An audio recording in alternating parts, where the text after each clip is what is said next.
Sebelum kita mulai pelajaran hari ini, mari kita berdoa ya anak-anak. Nah, tolong sikapnya, sikap berdoa bagaimana? Tenang, tidak ada yang tertidur-tiduran, ada yang makan. Mari kita doa terlebih dahulu. Berdoa dimulai. Abata a'udzu billahi minasy syaithanir rajim. Raditu billahi rabban wa bil islami dinan wa bi Muhammadin nabiyyan wa rasulan rabbi zidni ilma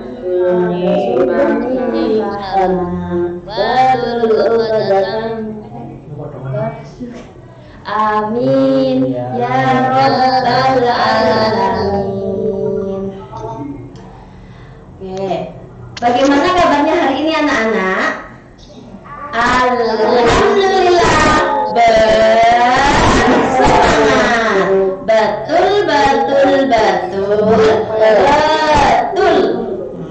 Alhamdulillah kita bisa bertemu lagi melalui pembelajaran virtual. Nah, terima kasih anak-anakku yang soleh dan soleha yang sudah bergabung, yang sudah semangat untuk belajar. Oke, semoga kita selalu dalam keadaan sehat dan dalam perlindungan Allah Subhanahu wa Ta'ala. Di sini ada Ustadz Salman dan Ustadzah Aulia. Oke, hari ini kita akan belajar apa saja? Oke, sebelum kita belajar kita pemanasan terlebih dahulu agar anak-anak lebih semangat, fokus. Anak-anak yang belum aktif videonya minta tolong untuk diaktifkan ya. Ustazah ingin tahu anak-anak sekarang memang benar-benar fokus belajar atau melakukan kegiatan lain. Oke, Ustazah mohon untuk videonya segera diaktifkan semuanya. Ustazah Aulia, mari kita pesan dulu Ustazah. Saya belajar di guru-guru ya Ustazah ini. Oh iya.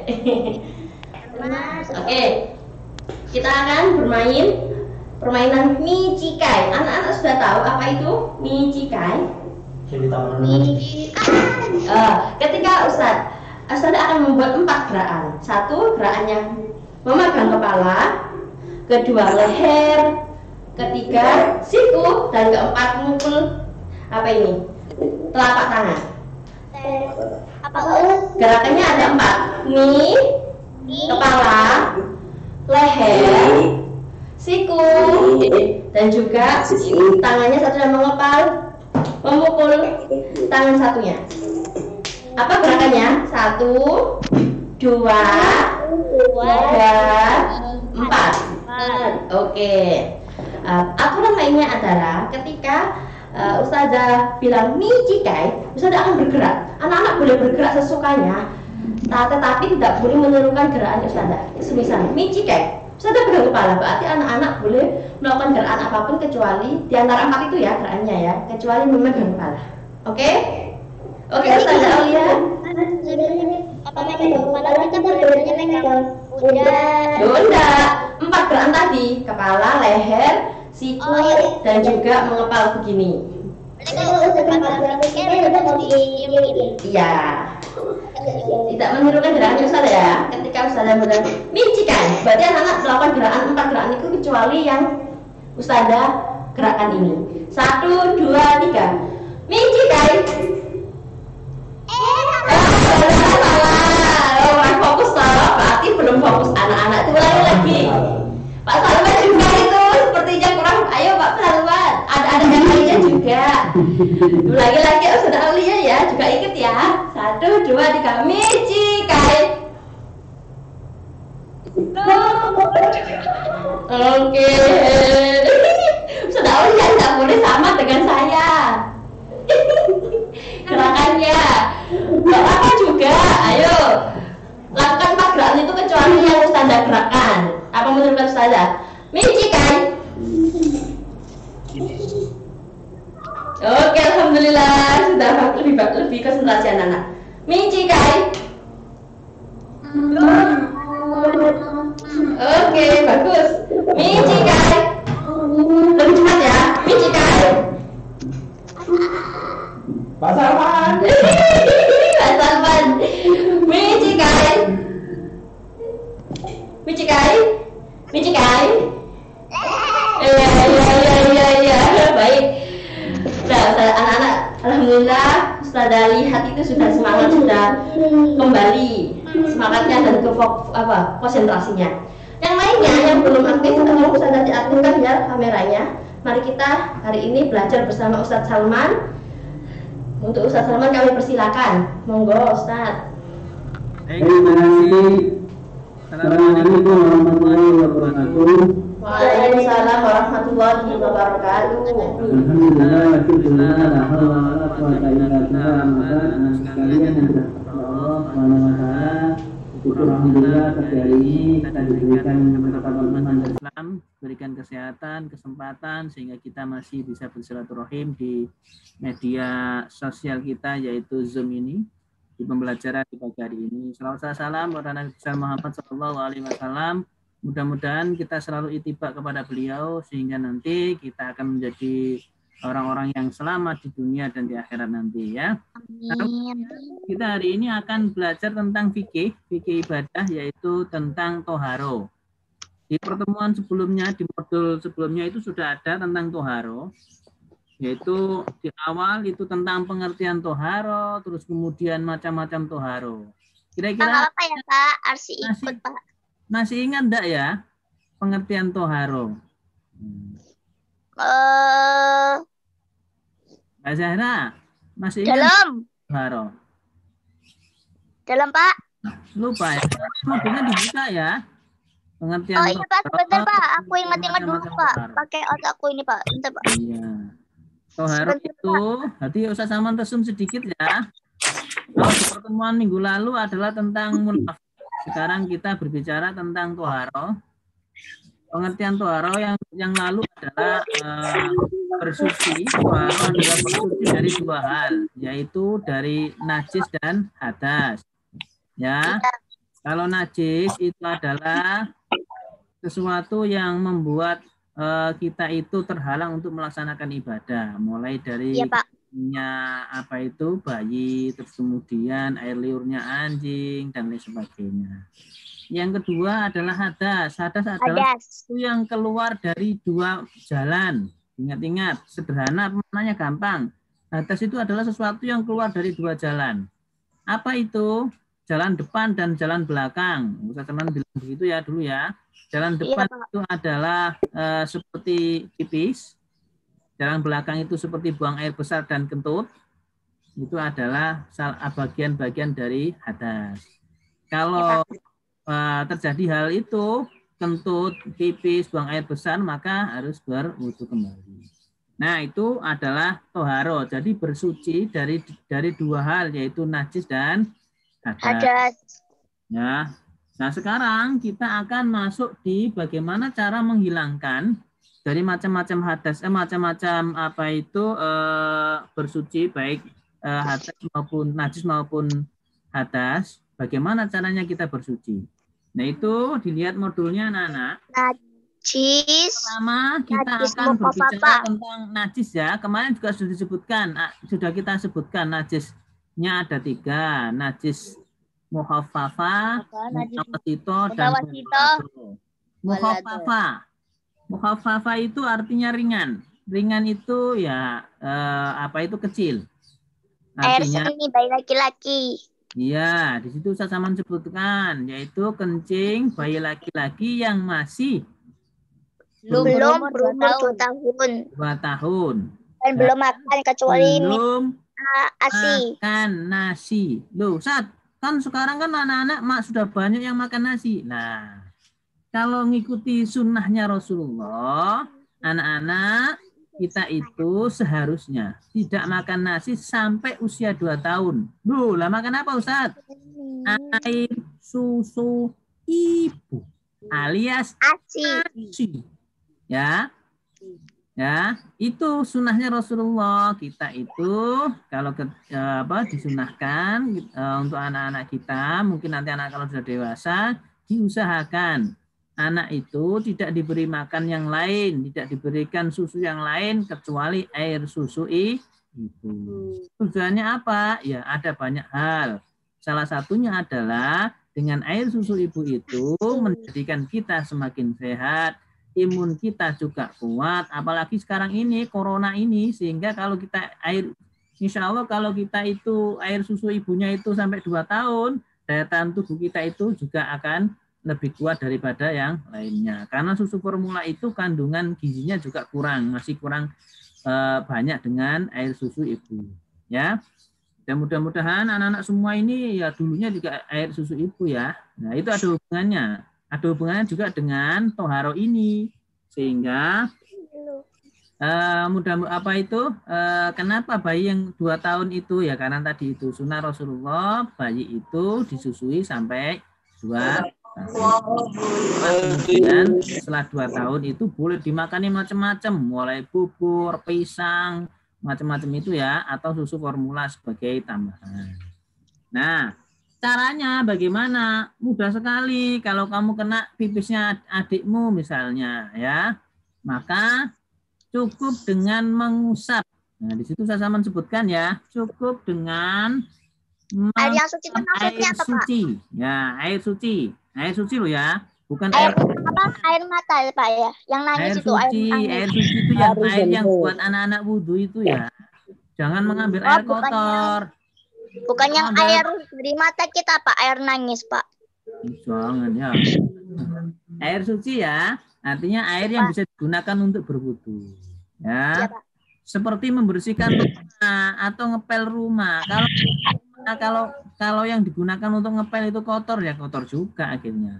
Makanya harus digunakan air yang suci, bisa digunakan untuk wudhu. Bagaimana caranya? Cukup diusapkan di bagian yang terkena najis kencingnya adik kita itu. Ya, cukup seperti itu. Sudah paham ya tentang yang pertama tadi itu? Sudah. Nah, baik, mudah sekali. Yang kedua adalah najis mutawasito atau najis tengah, pertengahan. Ya, ini adalah apabila kita terkena nanah, darah, dan sebagainya, ya. Itu adalah bagian dari yang disebut sebagai najis mutawasito. Caranya bagaimana? Caranya dengan mengalirkan air. Jadi bajunya yang kena darah itu dialiri air dengan sedikit diucek-ucek gitu ya. Karena darah itu biasanya melekat di baju, meresap di pori-pori. Maka cukuplah kemudian yang bagian yang kena darah itu dialiri air sambil dikucek sedikit.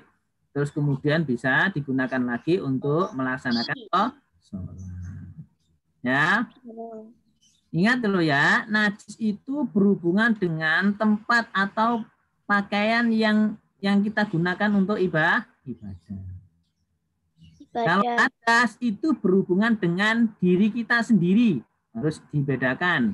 Kalau najis itu berhubungan dengan media atau tempat untuk beribadah. Tempat misalnya tempat sholatnya, mukena, sajadah, baju, itu berhubungan dengan najis itu atau hal-hal yang berhubungan media untuk melaksanakan ibadah. Sedangkan hadas itu berhubungan dengan diri kita sendiri. Makanya tadi saya sebutkan adalah hal yang keluar dari 2 jalur depan dan jalur belakang. Biar harus bisa membedakan antara najis dan hadas. Yang ketiga adalah najis mughalado. Apa itu najis mughalado? Ini najis berat. Kenapa kok najis berat? Karena najis ini mempunyai banyak hal yang harus dipertimbangkan, termasuk faktor kesehatan.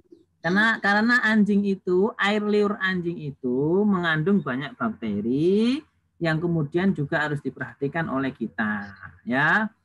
Bisa jadi bakterinya juga mengandung virus, ya, karena di anjing itu terkenal dengan penyakit rabies, ya. Dulu itu rabies juga terkenal, ya, kayak orang kejang-kejang itu rabies.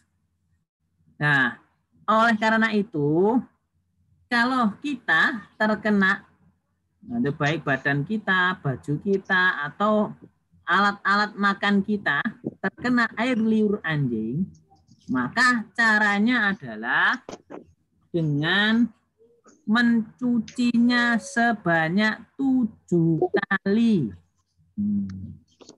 Ya, saya sebut itu 7 kali. Salah satunya di antara 7 itu adalah dengan air yang tercampur tanah. Ya, air yang tercampur tanah. Jadi misalnya yang pertama diguyur air, yang kedua terus piringnya itu dicampur dengan pasir, diosek-osek, kemudian dicuci sampai 7 kali. Ya, begitu ya, termasuk baju. Ya. Tetapi para ulama lebih memahami yang dimaksud air liur yang mengenah kepada bejana. Bejana itu adalah hal yang berhubungan dengan tempat makan kita, alat perabot kita yang biasa kita sentuh. Ya. Sehingga dikhawatirkan selain itu menjadikan kita membatalkan ibadah kita karena itu termasuk najis, juga itu berhubungan dengan faktor kesehatan kita. Anak-anak, Islam itu selalu mengajarkan tentang kebersihan. An-nadzafatu minal iman. Bahwa kebersihan itu sebagian dari iman, karena dengan kita sehat akan mudah kita untuk melaksanakan ibadah. Kita ini sering sambat. Mbak Zahra misalnya sakit gigi sedikit begitu, kemudian aku malas sholat. Nah, aku malas ngaji. Bisa jadi kan? Contoh ini.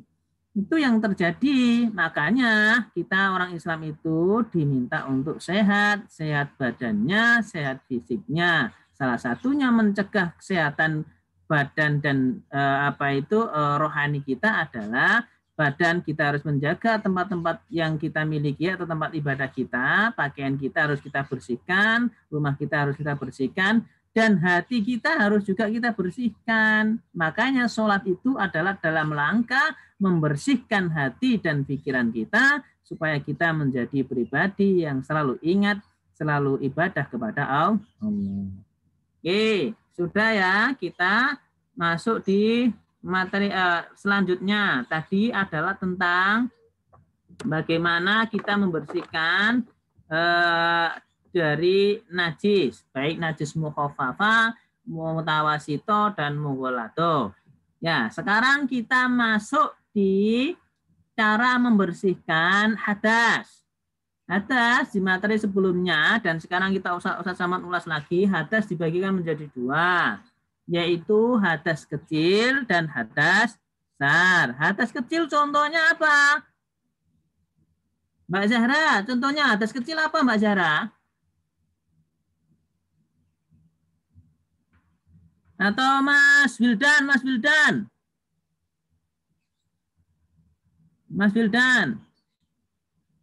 Mas Wildan mainan ini enggak fokus ini, ayo. Ayo Mas Wildan. Di situ sudah ada disebutkan. Apa ya hadas kecil contohnya? Buang angin. Kentut. Buang angin itu ya alias kentut. Buang air besar. Terus pipis. Tertidur. Nah, yang biasanya tidur di kelas siapa? Mas Jibril. Tertidur. Ini maksudnya gimana, Ustaz? Kalau tadi yang buang air besar, buang air kecil, terus kemudian kentut, itu anak-anak sudah terbiasa dengan itu. Ada satu lagi, atas kecil itu tertidur. Ya, misalnya anak-anak setelah melaksanakan air wudhu, terus kemudian melaksanakan sholat duha, kan masih suci itu, sudah selesai melaksanakan 2 rakaat, ditambah 2 rakaat, 4 rakaat. Kan masih belum kentut. masih suci kan? Terus kemudian tertidur. Nah, kalau tertidur bangun, kira-kira apa yang harus dilakukan ketika mau melaksanakan sholat zuhur? Wudhu lagi. Jadi tidur itu termasuk kategori hadas kecil yang membatalkan wudhu. Setelah bangun tidur, wudhu kembali. Oke? Oke. Nah, siap. Oke. Itu tentang hadas kecil. Wudhunya bagaimana ya? Wudhu seperti yang diajarkan oleh Ustadz Salman. Ya, besok tak suruh menaktekkan satu persatu. Kalau materi selanjutnya, ya, materi selanjutnya nanti kita akan menunjuk salah satu anak untuk berwudhu sesuai yang dicontohkan Ustadz Salman, ya, atau sudah dicontohkan oleh sesuai dengan himpunan putusan Tarjih Muhammadiyah. Ya. Selanjutnya, kalau tidak menemukan air, nah seperti dulu saya sampaikan ya, kalau tidak ketemu air, wudhu bisa diganti dengan tayamum. Tayamum bisa dilakukan dengan dua kategori. Satu, tidak menemukan air. Yang kedua, karena kondisi sakit. Yang ketiga, karena kondisi yang sangat-sangat dingin. Misalnya kita tidak pernah ke luar negeri, ke Eropa. Kondisinya dingin sekali. Pas pagi-pagi dingin sekali. Mau wudhu takut kedinginan. Boleh tayamum, diperbolehkan oleh pendapat ulama. Ya. Boleh ya, jadi tayamum boleh ketika tidak ada air, dalam kondisi sakit, atau dalam keadaan yang sangat-sangat dingin, anak-anak boleh dengan cara tayamum. Sudah ya, sekarang kita masuk di hadas besar ya. Ya, besar. Hadas besar adalah sesuatu yang membatalkan wudhu atau membatalkan wudhu dikarenakan beberapa hal. Salah satunya adalah hubungan suami istri. Ya, hubungan suami istri. Anak-anak sudah besar. Ya, hubungan suami istri itu membatalkan wudhu. Yang kedua, untuk perempuan yang haid. Nah, itu juga membatalkan wudhu, bahkan membatalkan semuanya untuk aktivitas ibadah. Ya, karena haid itu. Yang kedua, mimpi basah untuk laki-laki. Nah, sudah kelas besar ini, kelas 5, kelas 6 ini sudah balik semuanya. Ya, Ustaz Salman sudah rasa anak-anaknya sudah balik semua. Ya, mulai yang laki-laki ditandai dengan mimpi basah, yang perempuan ditandai dengan haid, sudah bisa dibebani hukum. Kalau tidak melaksanakan ibadah, berarti anak-anak sudah berdosa. Maka kalau sudah balik, kalau terjadi mimpi basah, maka wajib melaksanakan mandi besar atau mandi jinabat atau mandi junub. Yang perempuan ini yang setiap bulan menstruasi itu, haid itu, setelah selesai bersih tidak keluar darah, maka anak-anak sebelum melaksanakan sholat harus melaksanakan mandi besar alias mandi jinabat atau mandi junub. Ya, nanti caranya bagaimana mandi besar? Nanti kita akan bahas sendiri ya. Nanti materi selanjutnya akan kita bahas tentang wudhu, tayamum, dan mandi besar. Ya, harus bisa. Kenapa? Karena anak-anak sekarang sudah balik. Ya, harus sudah bisa itu. Mandi jinabat atau mandi besar juga disunahkan oleh Rasulullah bagi laki-laki yang, Mas Baraka, diingat-ingat, yang akan melaksanakan sholat Jumat. Mau berangkat ke masjid sholat Jumat, mandi besar dulu. Disunahkan oleh Rasulullah. Ketika mau berangkat ke sholat Id, disunahkan juga untuk mandi besar. Itu, ya. Baik. Jadi anak-anak perlu diingat untuk melaksanakan hadas besar ini dengan cara apa itu mandi besar atau mandi junub atau mandi janabah. Ustaz, kalau tidak ada air, mandinya bagaimana? Mandinya dilaksanakan dengan cara tayamum seperti wudhu, ya, tayamumnya itu. Jadi mandi besarnya diganti dengan tayamum kalau tidak ada air. Nah, di zaman Rasulullah itu terjadi, ya, zaman di dalam nanti akan ada hadisnya, nanti kita sama carikan hadisnya. Bahwa di zaman Rasulullah terjadi ada orang mandi setelah junub, berhubungan suami istri itu, kemudian dia melaksanakan mandi junub itu dengan gulung-gulung di tanah. Ya kan, namanya mandi mungkin pikirannya semua badannya harus terkena, ya baik itu karena air ya, diguyur badannya semua. Nah ini karena tidak ada air, gulung-gulung di tanah. Kalau Rasulullah tidak begitu. Mandi jinabat itu bisa diganti dengan tayamum. Ya seperti tayamumnya ketika kita mau melaksanakan kita melaksanakan sholat. Ya, jadi seperti itu. Islam, anak-anakku sekalian, terakhir ini sama sebagai penutup al-Islamnya, sebagai penutupnya, Islam itu ajaran agama yang lengkap, sempurna, dan tidak memberatkan bagi yang memeluk agama Islam. Ya, bagaimana? Ya, sholat itu berat apa tidak? Tergantung. Kalau imannya lemah, sholat itu dianggap berat. Tapi kalau kita mau menghitung bahwa sholat itu sehari ada 5 waktu, setiap waktu kira-kira dianggap 10 menit. Kira-kira Mas Baraka sholatnya berapa menit Mas Baraka? Kalau sholat duhur sampai 10 menit? Enggak. Hah? Enggak sampai ya. Anggap saja lah sholat paling lama 10 menit. Mulai dari sholat sunahnya, kemudian sholat wajibnya, terus kemudian zikirnya. Sehari kalau dihitung 5 waktu itu hanya 50 menit. Enggak sampai 1 jam.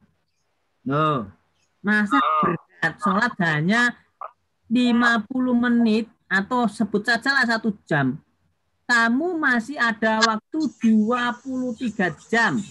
Mau main game, mau lari-lari, mau tidur-tiduran, mau macam-macam. Allah hanya minta waktu 1 jam untuk melaksanakan sholat. Kalau kita tidak melaksanakan sholat, berarti nemen nak. 24 jam, Allah hanya minta 1 jam saja untuk kita laporan. Jadi Mas Baraka laporan, Allah, aku laporan hari ini, aku sholatnya khusyuk, aku sudah berbuat banyak kebaikan, aku sudah membantu orang tua. Seperti itu sebenarnya laporan. Kalau TNI setiap pagi apel, ya kan? Apel pagi, sebelum kerja dia apel pagi, ada jadwalnya apel. Ya itu apelnya kepada siapa? Kepada Allah. 5 waktu itu adalah tempat kita apel kepada Allah, curhat kepada Allah, menyampaikan sesuatu kepada Allah. Ya, oke, sudah. Saya sama mengingatkan, sudah kelas 6, sudah besar, anak-anak sudah balik. Jangan sampai meninggalkan sholat dalam kondisi apapun. Nah, Islam itu mengajarkan ringan, contohnya. Ya, kalau kita tidak bisa sholat dalam keadaan berdiri, bisa dengan duduk, tidak bisa dengan duduk, bisa dengan tidur, tidak bisa tidur dengan kedip-kedip, tidak bisa dengan kedip-kedip, berarti disolati. Gitu Mas Infan ya, Infantri ya. Ya, kalau disolati berarti sudah selesai, dimasukkan kubur, ya. Termasuk misalnya Ustaz saya sibuk. Nah, nanti di pelajaran kelas 5 sudah kayaknya ya, di kelas 5. Pelajaran jamak dan qashar kelas 5 itu kemarin. Bahwa kita kalau sibuk, berpergian jauh, sakit, masih diberi keringanan oleh Allah untuk melaksanakan sholat dengan cara jamak dan qashar. Ya, tidak boleh ditinggalkan dalam kondisi apapun. Tetap dilaksanakan, tetapi dengan berbagai macam keringanan yang diberikan oleh Allah. Oke. Toharo sudah beres. Kita masuk di materi selanjutnya yaitu kemuhammadiyahan. Ya, Muhammadiyahan kita masuk di keteladanan tokoh-tokoh Muhammadiyah yang sudah beberapa kali kita bahas. Ini adalah bagian terakhir dari Profesor Dr. Amin Rais. Ya. Beliau adalah tokoh Muhammadiyah, mantan ketua umum Muhammadiyah, yang sering disebut sebagai Bapak Reformasi. Nah, yang pertama, nilai-nilai keteladanan, kesimpulan dari pembelajaran tentang tokoh tokoh Pak Amin Rais ini, yang pertama adalah memiliki kesederhanaan yang tinggi. Ya, jadi nak, Mas Infantri, kalau seandainya nanti kamu menjadi orang sukses, menjadi orang hebat, menjadi orang kaya, tidak perlu ya, gitu kira-kira ya. Tetap sederhana saja. Karena tidak mungkin harta yang kita miliki begitu banyak itu kita habiskan dalam waktu sekejap. Ya, tidak mungkin. Kecuali kalau kita mau mentasarufkan menggunakannya untuk di jalan Allah. Bisa cepat habis. Kamu punya uang 1 miliar sehari buat kamu makan. Mentok-mentok kok tidak sampai 10 juta. Kamu ngajak temanmu, ngajak ini makan dan sebagainya. Tidak sampai. Tidak akan habis itu. Buat makan. Perutmu juga segitu-gitu saja. Tetapi kenapa sekarang banyak orang yang korupsi dan lain sebagainya, kemudian beli mobil, beli ini, itu karena menuruti hawa nafsu. Kalau namanya hawa nafsu itu mendorong seseorang untuk selalu kurang-kurang dan selalu ingin dan ingin. Mas Infantri punya mobil 1, kelihatan temannya beli mobil lagi, mobil koncoku sangar mobil sport, Lamborghini. Nah, kira-kira begitu. Dibeli. Besok temannya ada lebih beli lagi di atasnya lagi. Beli mobil Porsche. Lebih sport lagi nih. Beli lagi. Mobil akhirnya ada di rumah numpuk. Ya kan? Numpuk. Tidak pernah dipakai. Dibuat pajangan saja. Kalau ada temannya datang, ini mobilku. Pak, ini mobilku, Pak. Ini Lamborghini, Pak. Ini sport, Pak, ini. Ngapain lagi? Mas, berapa kali mau numpangi? Sebulan sekali, Pak. Terus mbok gawe apa, Nak? Pakai pajangan, omah ben ketok apik. Tidak ada manfaatnya. Oleh karena itu, Nak, Pak Amin ini meskipun dia menjadi salah satu ketua PP Muhammadiyah, pernah menjadi seorang MPR, karena dia dididik oleh keluarganya sejak kecil menjadi kehidupan yang sederhana. Sederhana itu bukan berarti hanya kemudian apa adanya, enggak. Tetapi mencukupkan. Artinya hidup serba kecukupan, ya. Tidak berlebihan dan tidak kurang. Sedang-sedang saja. Yang lainnya, misalnya dana kita punya uang lebih, bisa kita gunakan untuk sedekah, infak, zakat, dan lain sebagainya. Sebagai amal kita menghadap Allah Subhanahu wa Ta'ala. Jadi, anak-anak, meskipun kita menjadi orang sukses, orang hebat, jadilah orang yang hidupnya kita sederhana. Ya. Yang selanjutnya, keteladanan dari Pak Amin Rais. Mempunyai cita-cita yang tinggi. Nah, ini berhubungan dengan anak-anak. Sejak kecil, anak-anak sudah berkali-kali disampaikan oleh ustadz-ustadzah, ya, baik Ustadz Salman, terus kemudian Ustadzah Elif, dan ustadzah-ustadzah yang lainnya. Cita-cita itu harus digantungkan atau ditempatkan kepada setinggi-tingginya. Jangan kita ini mempunyai cita-cita yang biasa-biasa saja. Kalau biasa-biasa saja, motivasinya, semangatnya kurang. Tapi kalau kita menggantungkan cita-cita setinggi-tingginya, kita mempunyai semangat. Bagaimana caranya mengejar cita-cita itu? Begitu juga ini yang dicontohkan oleh Pak Amin Rais. Sejak kecil dia bercita-cita. Salah satu cita-citanya dia adalah menjadi seorang bupati atau gubernur. Ya. Dia juga ingin menjadi seorang diplomat. Ya. Tetapi anak-anakku yang dirahmati oleh Allah, sebaik-baik cita-cita kita, sebaik-baik kita merencanakan masa depan kita, yang menentukan adalah Allah. Allah sudah menulis takdir kita. Tinggal bagaimana kita mengejar takdir itu, itulah yang harus kita upayakan. Dengan cara apa? Ikhtiar. Ikhtiar itu mulai dengan cara belajar. Belajar terus. Yang kedua, jangan lupa, karena cita-cita masa depan kita ini adalah takdirnya yang ditulis oleh Allah, maka kamu harus dekat dengan Allah. Tanya ke Allah, ya Allah, masa depanku di mana? Aku sudah berusaha belajar dengan baik, belajar dengan tekun, bekerja keras. Ya Allah, mudahkanlah jalan untuk menuju cita-citaku. Berdoa. Sebelum berdoa harus dilakukan dengan apa? Sholat enggak mau, ya enggak bisa. Sholatnya, ibadahnya harus sregep, baru doanya nanti biiznillah.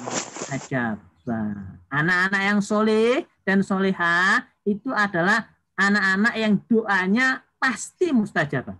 Makanya jadilah anak-anak yang soleha, rajin sholat, rajin mengaji dan lain sebagainya itu, supaya kamu menjadi anak yang soleh. Insya Allah doa-doamu itu dikabulkan oleh Allah denganmu. Ya. Oke. Jadi itu, kejar cita-cita, tempatkan cita-cita setinggi langit. Ya. Yang mau jadi dokter, menjadi TNI, menjadi pengusaha, menjadi profesor, menjadi guru, ya, menjadi macam-macam lah. Ada yang ingin menjadi anggota dewan, akan menjadi presiden, gubernur, terserah anak-anak. Tetapi ketika kamu menempatkan cita-citamu itu, maka kamu harus menyiapkan apa yang harus saya lakukan. Ya kan? Misalnya mau menjadi dokter, tapi sekolahnya STM. Nah terus nanti ya apa kan begitu? Bisa. Atau ingin jadi dokter, tapi kuliahnya adalah kuliah jurusan mesin. Ya dokter mesin, bukan dokter manusia akhirnya ya. Harus sesuai. Kalau ingin jadi dokter, maka kuliahnya di kedokteran. Kira-kira begitu. Ya, harus menujunya ke sana. Baik, yang kedua itu. Yang ketiga, keberanian. Nah, anak-anak, ini yang kemudian dicontohkan oleh Rasulullah, dicontohkan oleh para nabi, dicontohkan oleh para sahabat, dicontohkan oleh para pemimpin-pemimpin Islam, termasuk Pak Amin Rais. Menjadi pemimpin, menjadi orang Islam itu harus berani. Kulu'am walau anamuron itu ya. Katakanlah pahit walaupun katakanlah itu kebenaran walaupun itu pahit. Kalau anak-anak itu ingin menjadi orang yang Islam yang kafah, sempurna, maka kita mempunyai kewajiban untuk berdakwah. Dalam Muhammadiyah disebut sebagai dakwah amar ma'ruf nahi mungkar. Amar ma'ruf mengajak kepada kebaikan, nahi mungkar mencegah orang lain dan diri kita berbuat kemungkaran. Itulah yang dimaksud. Berani bukan karena salah, tapi berani karena benar. Insya Allah kalau kita mati, ketika kita membela kebenaran itu, kita akan mati dalam keadaan syahid. Ya. Berarti Pak ini berani karena menentang. Diceritakan satu dari awal kan. Beliau menentang namanya pemerintahan Orde Baru, Presiden Soeharto, ya, dengan gerakan reformasinya. Presiden Soeharto yang memimpin selama 32 tahun. Tahun 97-98 dianggap oleh pemerintah Indonesia, pemerintahan sudah tidak mampu mengelola pemerintahan sehingga tidak berkembang reformasi yang menurunkan Presiden Soeharto sehingga Presiden Soeharto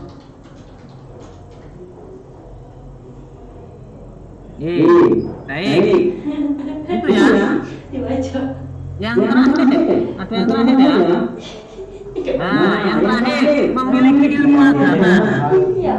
Kesamaan sudah menyampaikan kepada anak-anak. Anak-anak menjadi pintar ilmu pengetahuan boleh. Anak-anak mempunyai apa itu usaha hebat dalam kemampuannya. Anak-anak mempunyai apa kecerdasan yang luar biasa. Jangan lupa bahwa benteng akidahnya harus tinggi. Makanya sekolah Muhammadiyah berupa anak sekolah Muhammadiyah seimbang ilmu pengetahuan terus kemudian seimbangkan dengan ilmu agama. Sehingga kalau kita pintar tidak pintar Quran, tapi kita pintar justru mengarahkan kepada orang lain, itu semakin mengerti tentang nilai-nilai agama, nilai-nilai hal yang baik dalam hidup. Oke, itu adalah pelajaran yang masih kita contoh dari seorang tokoh Profesor Dr. Hari. Ya, yang pertama adalah tentang kesederhanaannya, yang kedua adalah sungguh-sungguhnya, yang ketiga adalah keberaniannya, yang keempat adalah tentang bagaimana kita ini harus mempunyai pendalaman agama, karena agama itu adalah offline atau jalan hidup kita. Bahwa agama itu adalah bagaimana mengatur kehidupan kita menjadi benteng dalam kehidupan. Karena tahu bahwa tantangan zaman, ini saya sama berkali-kali menyampaikan, tantangan zamannya anak-anak dan zamannya Ustaz Salman berbeda, jauh berbeda. Nanti anak-anak di zaman ke depan itu sangat berbeda dengan zaman Ustaz Salman. Tantangan jauh berbeda. Maka siapkanlah anak-anak generasi penerus bangsa, generasi penerus agama yang mempunyai pengetahuan yang kuat dan pengetahuan agama yang dalam, sehingga kita tidak akan mudah tergoncang oleh perkembangan zaman, kita tidak akan mudah tergoda oleh kondisi zaman dalam keadaan. Baik, anak-anak sekalian, yang saya dapat sampaikan, kira-kira ada pertanyaan enggak tentang materi Islam dan kemuhammad? Tidak ada. Mas Rasa, sudah Mas Rasa ini. Tidak ada kok. Ya. Kalau nanti sudah tidak ada, maka saya akan kembalikan ke Ustaz Eli.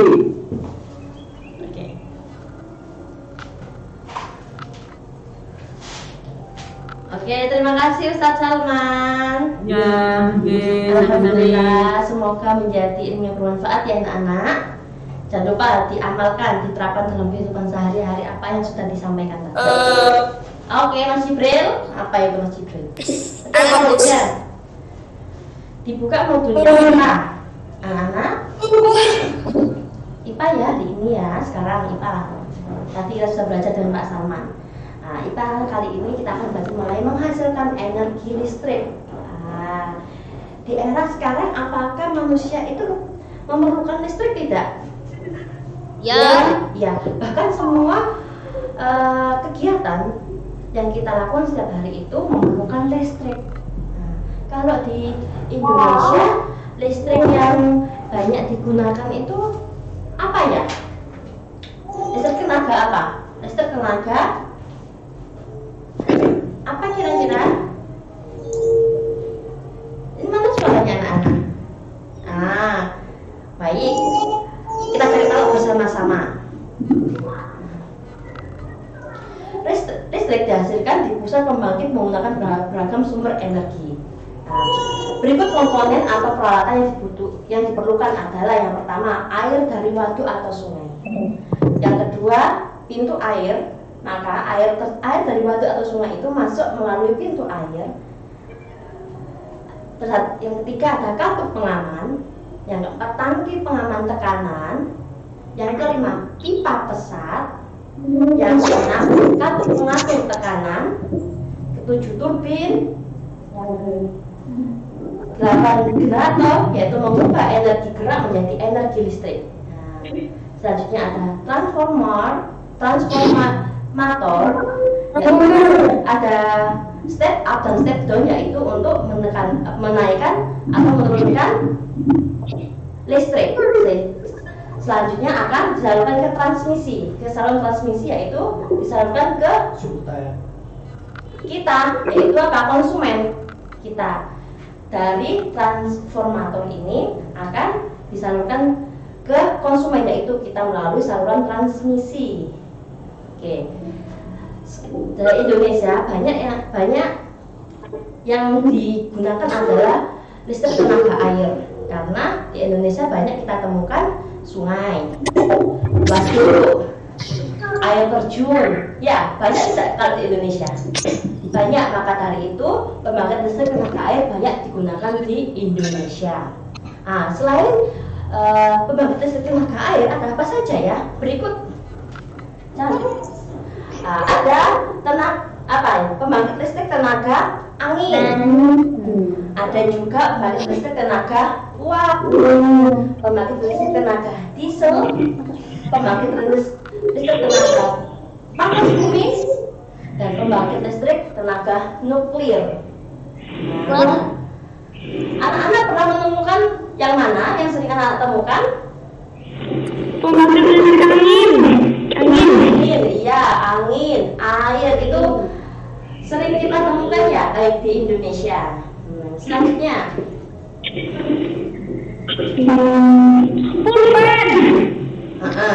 komponen utama pada pembangkit energi listrik adalah turbin dan generator. Apa itu turbin?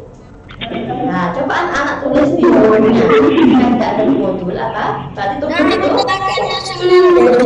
apa? Yang lala, oh ya.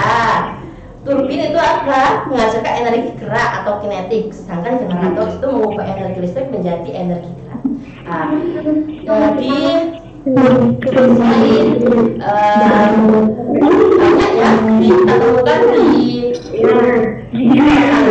terutama di Indonesia yang jauh dari keramaian atau masih pedesaan, yang masih jauh dari tangan pemerintah, masih susah dalam mencari listrik, maka masyarakat di sana membuat listrik sendiri dengan menghasilkan pembangkit listrik yang dinamakan mikrohidro. Nah, berikut ini anak-anak skema gambar proses menghasilkan air listrik pada pembangkit listrik mikrohidro yang banyak kita temukan di pedesaan. Ya, yang jauh dari kota. Di sini yang pertama adalah aliran sungai. Aliran sungai dibuat miring dengan kemiringan kurang lebih 25 derajat agar air itu turun bisa deras. Maka aliran sungai ini adalah sumber energinya. Sehingga ketika aliran sungai ini deras dapat membuat air itu bergerak. Membuat kincir air itu bergerak sehingga dan untuk menggabungkan antara kincir air ke turbin yang mengubah energi gerak menjadi listrik, maka diperlukan yang nomor 3 itu apa? Seperti sapu atau roda. Itu untuk menghubungkan kincir air dengan dinamo atau turbin. Ketika sudah digabungkan, air yang sudah berjalan deras membuat kincir air bergerak, sehingga turbin itu juga akan menghasilkan energi listrik yang besar, kan disalurkan ke perumahan melalui kabel atau saluran transmisi tadi, disalurkan ke rumah-rumah kita.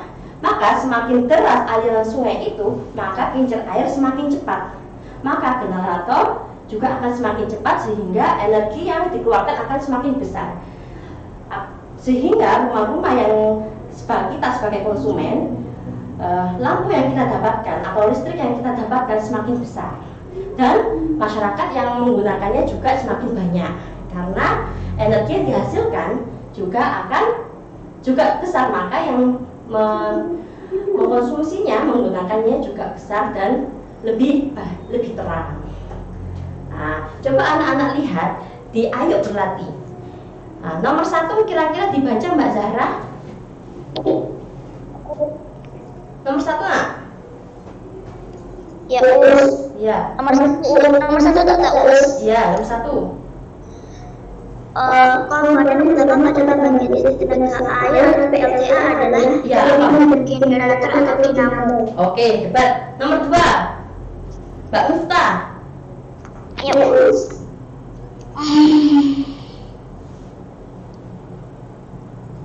Mbak Miftah. Nomor 2. Listrik menjadi hal yang Halo Mbak Miftah. Oke, silakan Mbak Miftah. Globalisasi saat ini karena rakyat menggunakan Berupa apa anak-anak? Tadi kita awal sudah kita sebutkan. Berupa apa Mbak Nisa? Mbak Nisa sepertinya mau menjawab. Berupa apa Mbak Miftah?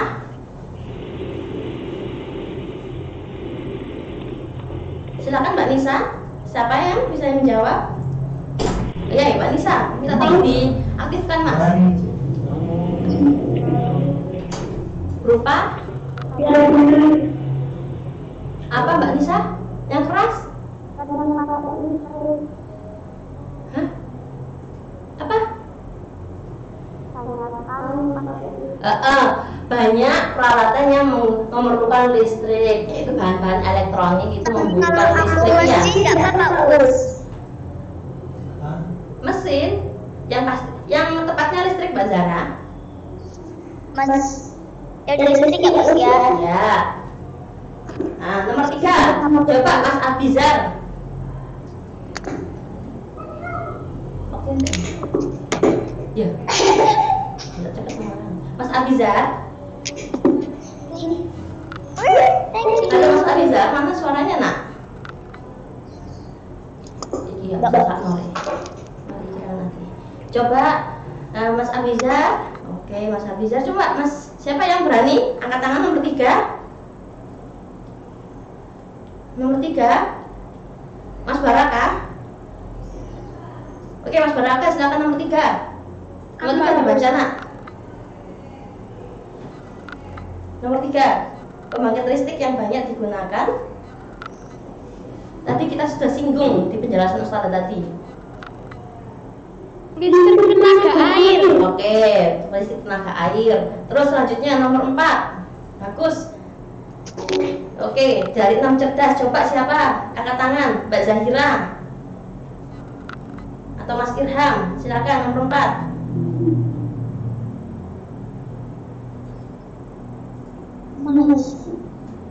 Ayo Mbak Zahira, nomor 4.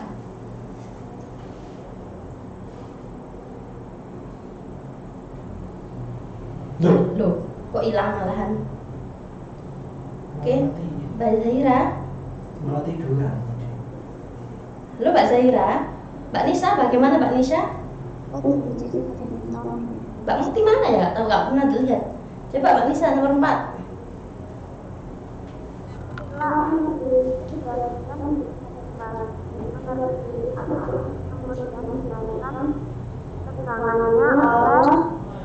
Oleh apa Mbak?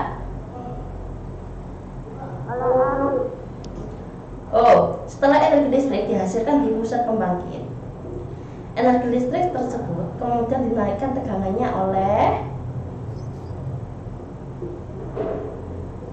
apa tadi?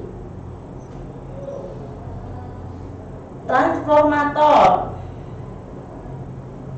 Oke, sekarang nomor 5 yang terakhir, Mas Jibril.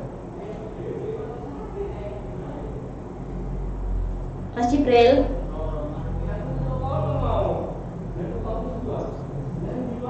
Nomor 5 Mas Jibril. Nomor 5. Oke, ini waktunya mau habis ini nak, makanya Ustazah. Tegangan yang ayo berlatih itu. Ya. Tegangan yang sesuai dengan kebutuhan rumah tangga adalah Berapa?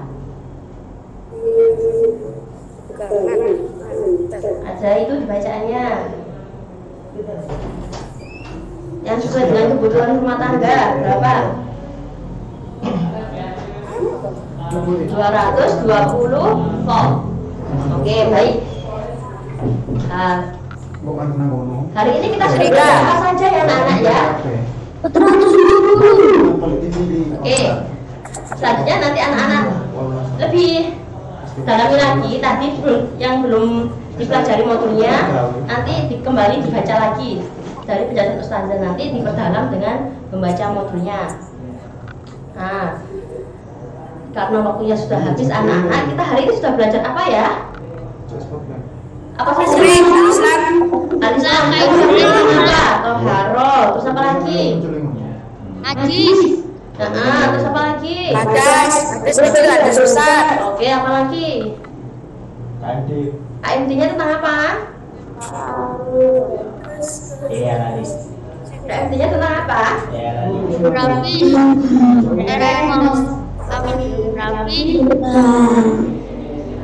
Saluran air. Saluran air lagi. Terus apa lagi? KMT tentang apa?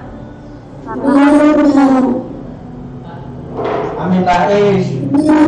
Amin. Daerah Mitrani. Iya, Amin Raisnya kenapa? Amin Raisnya. Matiin video. Apa namanya Jibril ayo. Jibril itu Loh, betul kan? IPA-nya kita belajar tentang apa kalau IPA? IPA-nya tentang apa? Pembangkit listrik tenaga air. Pembangkit listrik tenaga air dan pembangkit listrik mikrohidro. Dari sini anak-anak ada yang ditanyakan? Oke anak-anak. Kenapa gambarnya nggak bergerak? Waktunya habis, maka dari itu jika ada pertanyaan nanti bisa japri Ustazah ya. Ya, Sharing Zoom. Ya. Kalau misalnya airnya habis gimana Mas? Listriknya masih bisa gerak apa enggak? Loh, kalau logikanya tadi kan aliran sungai kan apa sumber energi. Jadi jika airnya habis maka kincir air tidak bergerak toh, bergeraknya pelan. Kalau airnya sedikit mesti bergeraknya pelan, tidak kanan.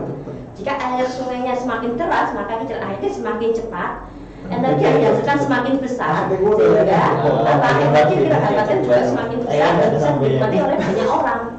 Nah, kalau airnya semakin kecil maka kincir air semakin lambat bergerak, sehingga energi yang kita dapatkan akan semakin kecil dan juga cuma dinikmati oleh sedikit orang saja. Bisa dipahami ya? Oke. Terima kasih anak-anak. Jika ada pertanyaan lagi nanti bisa japri Ustazah. Semoga pembelajaran hari ini bisa bermanfaat. Tetap semangat dan jaga kesehatan ya. Mari kita tutup dengan bacaan hamdalah dan majelis. Alhamdulillahirabbil alamin. Subhanallah wa bihamdika asyhadu an la ilaha illa anta astaghfiruka wa atubu ilaik. Oke, terima kasih anak-anak soleh dan solehaku. Wassalamualaikum warahmatullahi wabarakatuh. Waalaikumsalam warahmatullahi wabarakatuh.